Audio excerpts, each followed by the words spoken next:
আসসালামু আলাইকুম। আজকে আমার বাচ্চার ৪র্থ দিন বয়স।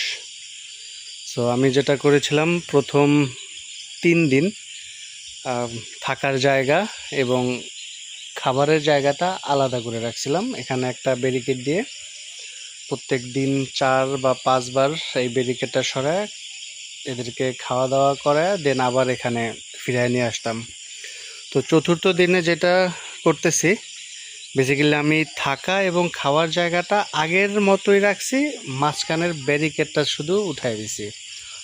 এর কারণ হলো, এখন থেকে অলমোস্ট ২১ দিন পর্যন্ত এভাবেই রাখবো, যাতে করে বাচ্চা সব সময় যখন খুশি তখন খাবার খেতে পারে। তাতে হবে কি, এটা গ্রোথ টাইম।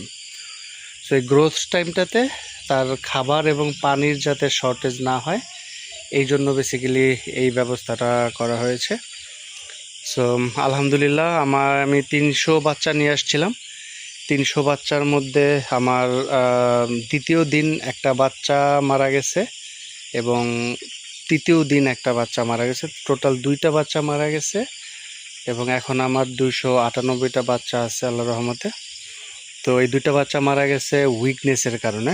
সো ওই পরিবহন করে যে আসছে, ওই উইকনেসটা তারা কাটা উঠতে পারতেছিল না এবং 2টা বাচ্চার সিনারিওটা সেম ছিল, যে তারা খাবার খাচ্ছিল না এবং হাতে ধরে খাবার খাওয়ায় দেওয়ার পরেও খাবার খাচ্ছিল না। তো সামহাও যাই হোক, 2টা বাচ্চা মারা গেছে। তো এখন 298টা বাচ্চা আছে। আশা করি যে রিস্কি 3 দিন, সেই 3 দিনের পিরিয়ডটা চলে গেছে।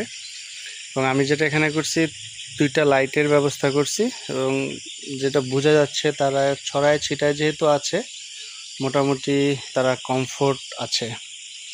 তো তারপরও শেখার শেষ নেই, আমিও শিখছি, আপনারাও শেখার চেষ্টা করুন। সো আমার এখন যেই পরিস্থিতি রাখছি, এইটা আমার রাখার টার্গেট হলো আনটিল ভ্যাকসিনেশন। সো ভ্যাকসিনটা দেওয়ার আগ পর্যন্ত আমার প্ল্যান এভাবেই থাকবে এবং এটার রেকমেন্ডেশন অনেক ডাক্তাররাও এভাবেই বলল। সো জি, দোয়া করবেন, ভালো থাকবেন। আল্লাহ হাফেজ।